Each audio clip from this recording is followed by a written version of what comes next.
endorsed by the school head to the PEO Youth Formation Coordinator using the prescribed template at i-consolidate ito ng Youth Formation Coordinator at isubmit sa superintendent as part of the annual report. SSG and SPG shall submit the consolidated list of the approved and recognized pupil and student clubs and organization using the prescribed templates.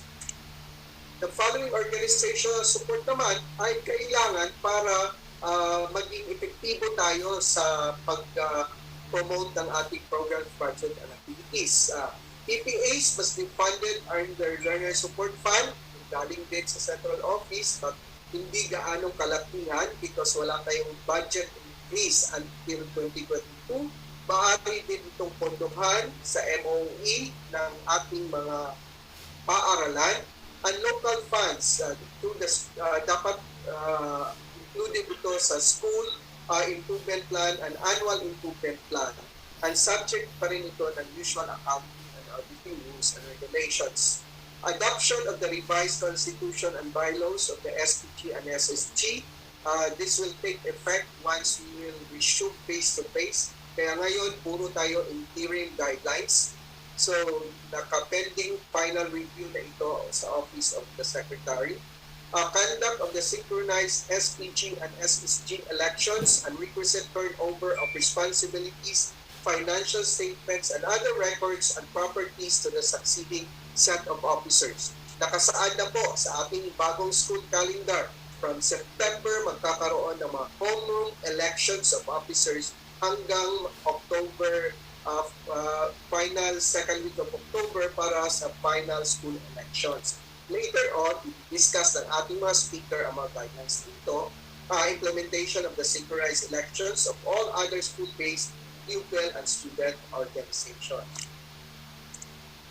Establishment of Federation of SPGs and SSGs in the district, if applicable, kung may mga district kayo, division, regional, and national levels as ready mechanisms for learner consultation and as sources of feedback and policy recommendation on issues and concerns that affect them. Kaya yung recently revived the National Federation of Student Government ay na-involved na po sa mga policy consultations. And sooner, we will, once organized na po ang sa taong ito, we will also write Congress and other bodies of the government for them to be recognized as official representative of the students in policy consultation bodies.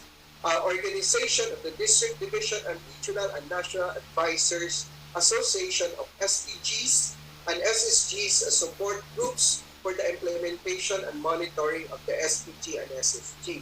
So kung ano yung organization level ng mga student government ay yun din ang susunding organizational level ng mga advisors from school to district federation, from district federation to division federations, president of division federations to regional and to the national federation. The conduct of student leadership trainings for student and school-based pupil and student organizations at the school division and regional and national levels will be provided also through our learning management system, yung ginamit nyo ngayon sa PINSEP, at also through the Student Leadership Academy and the Teacher Advisors Academy na kakasana po starting November this year. Conducts of webinars and workshops on the basic provision of psychological, psychosocial first aid for student government and school-based pupil government. Ito ay magiging division at school level. Conduct of recognition and awards. And maraming salamat at marami pong sumali sa ating Gawad Siklab this year at lalo natin palawakin ang Gawad Siklab sa susunod na taon para ma-recognize naman natin ang mga outstanding contributions to our station building. Establishment of a centralized system of identification of vulnerable learners for proper referral, additional social, emotional, and psychosocial support, and ang ating mga regional directors, school division superintendents, and school heads and principals are tasked to ensure the smooth implementation of the student government program by appropriating funds. Nasa DepEd po natin yan na pinirmahan ng ating secretary na dapat talaga tulungan din natin ang ating student government program sa pag-appropriate ng mga pondo sa ating MOE. Alam naman natin hindi masyadong malaki ang MOE, but at least ay paglaanan natin sila ng pondo.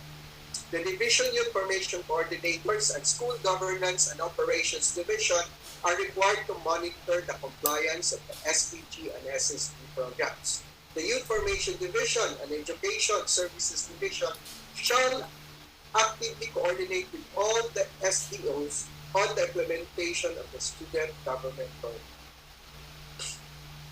Yan, ito na yung sample ng activities na nagawa natin sa nakalipas na mga buwan at lalo natin itong maitingin sa susunod na school year. Sa darating na school year 2021-2022. So ito yung mga guidelines ng ating activities, programs and projects, mga samples na ito nasa DepEd demo na ito, so hindi ko na siya discuss peer coaching activities, International Youth Day Celebration, National Children's Month, then we have the National Students Day, and National Day of Remembrance for road crash victim survivors and families in order to raise public awareness campaign on road safety advocacy programs and services. Then core values advocacy. Then World Teachers Day, National Teachers Day celebration. Take note sa mga PTO. Sa division level po, ang in charge po ang Social Mobilization Unit. Sa school level naman, ang ating mga SSG. Then, assist tayo sa mga global handwashing, brigada, and registration, etc. Yeah.